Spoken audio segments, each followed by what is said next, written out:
We got some wrestling news to get to, and I will pose another update on the Sunday content because Sunday content is seemingly different every week. It will be different this week, and I will figure something out because right now I don't have anything figured out as far as what I want to do, but maybe I will take a page out of some other um some other I don't want to say I'm going to take a page out of other people's books, but uh, maybe more take a page out of my past and do something relating to how I would book it. With that being said, though, let's get into the news. As Trish Stratus apparently worked with a torn hamstring at WrestleMania, or a partially torn hamstring at WrestleMania, which goes back to what I said yesterday about people not working at 100% at WrestleMania because it's WrestleMania. I know that there are people now, because of how frequently it happened back in the day, that there are people now who, anytime they hear about this, question the sanity of the performers or whatever the case may be, and just think that wrestlers need to take things a little less seriously or whatever the case is.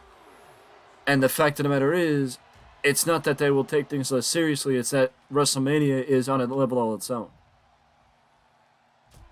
WrestleMania is on a level all its own, and of course, people are going to compete if it means competing or not competing at WrestleMania and getting that WrestleMania moment or having a chance to get that WrestleMania moment.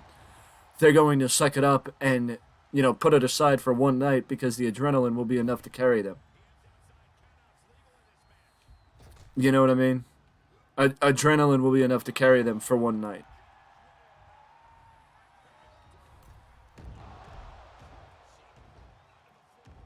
And I completely understand that.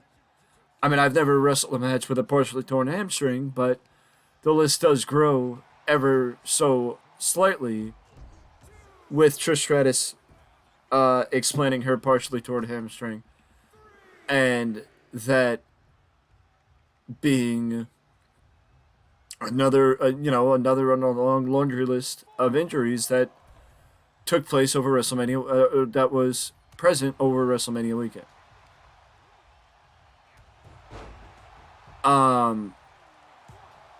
With that being said, I also think that it's more likely that we will not see Trish every week, as the injury will need to be healed. 100%.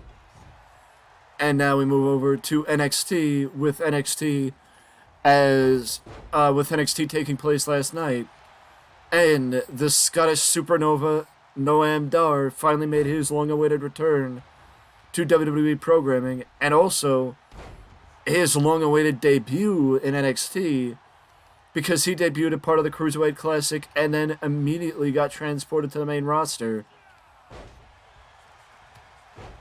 He immediately got transported to the main roster after the fact as a part of the Cruiserweight division and remained with the main roster until the Cruiserweight division was moved to NXT. And then once the Cruiserweight division was moved to NXT, he moved to NXT UK. So he has been away from NXT since he started in WWE and has never actually worked the NXT brand, which is actually kind of surprising, to be honest with you, because you would think that somebody who's, well, I mean, you would have thought that, considering the fact that he was in the Cruiserweight division on the main roster, that he would have been in the Cruiserweight division in NXT as well. But he wasn't, as he went to NXT UK. But speaking of returns last night, Roxanne Perez made her return to the main roster. Made her return to NXT last night.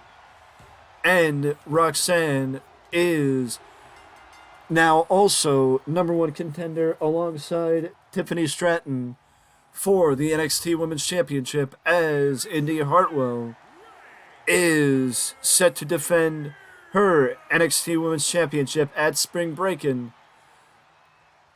I believe in 2 weeks on NXT. This alongside Grayson Waller versus Carmelo Hayes for the NXT World Championship.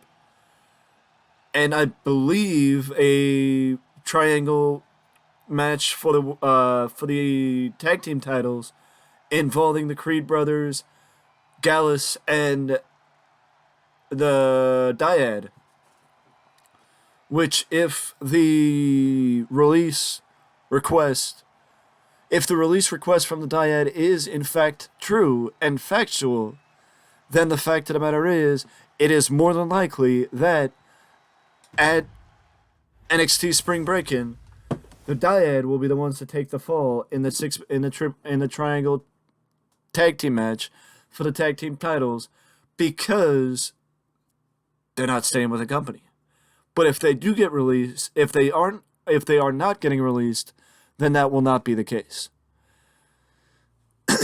But also, I'm going to point to the official announcement of the Crockett Cup.